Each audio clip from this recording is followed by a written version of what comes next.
that we had a hearing today on book bans, all the Go books ahead. banned around the country. And this is what gets me. I'm maybe getting too personal, but so I was born in 1969, and my parents were moving from DC, where I am now. They met after college, married here, tried to move to New Jersey, and they wouldn't let my family move into neighborhoods with the best public schools, which happened to be white neighborhoods.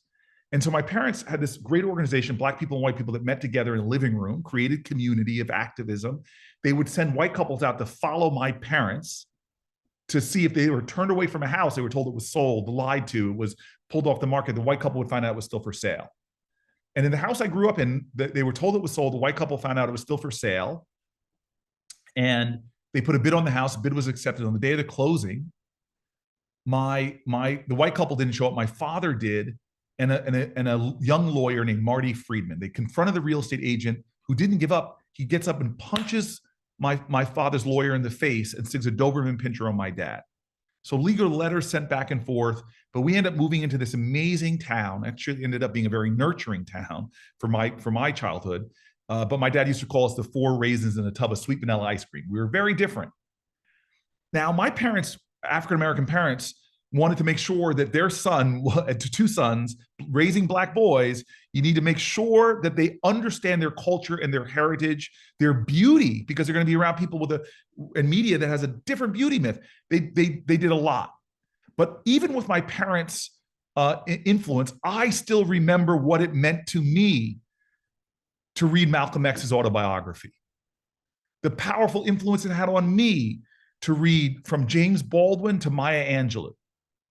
I mean, these authors were like lifelines to me that helped me not only affirm who I am, my culture, my identity, our collective history, but it also celebrated it in a way that made me feel proud.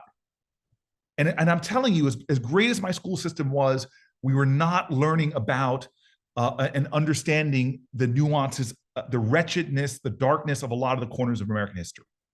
And so when I find out that one of my favorite books, James Baldwin's Fire Next Time, was banned,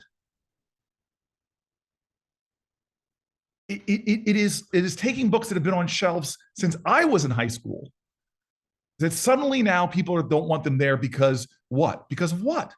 Because they don't want to confront the ugliness and the truth of our history that actually makes us a better country. America is great because of what we overcame, not a Disney-fied version of our nation that sanitizes, homogenizes, and that whitewashes our history. So many of our great heroes, like those Black folks and white folks that helped my parents get into a home, getting rid of stories like that diminishes us. But it's even worse. What I said in the hearing today was that I remember when my AP English class, read The Invisible Man by Ralph Ellison. Because my mom would say, I would have bought these books for you. They were banned, maybe they're taking them out of the school, but we would have bought the books for you. But what was more important for my Black mother was that my peers had access to these books, because they're just as important for white Americans, Asian Americans, Latino Americans as they are for Black Americans. And then the last part I said in my time this morning, which I think is so important, is then I go to college.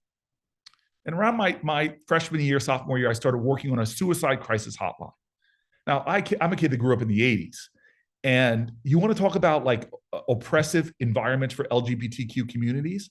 I was stunned that I went back to my high school, when I was in my 20s and they had a P flag. I was like, oh my God, we've got a P flag here.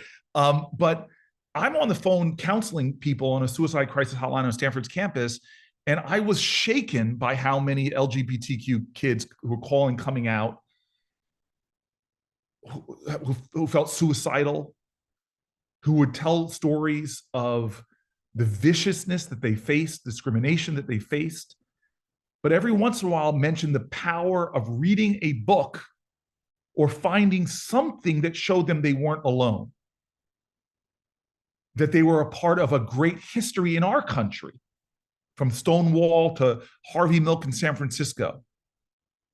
And so I just have to say right now, we cannot be a nation at war with ourselves.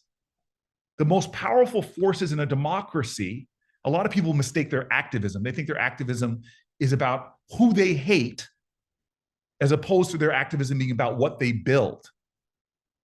We started this by saying building community. You cannot create a vibrant democracy without a more beloved community, without more empathy, without more understanding, without more truth telling. That's how you get to a higher and a better love in America. And this forces now that are trying to take all of this away from us.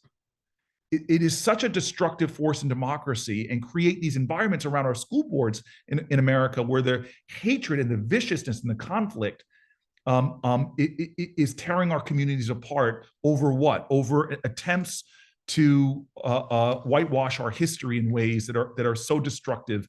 If we as a people, as a country, are to ever not only just know we stand on great foundation, but also do the hard work of making this a more perfect union.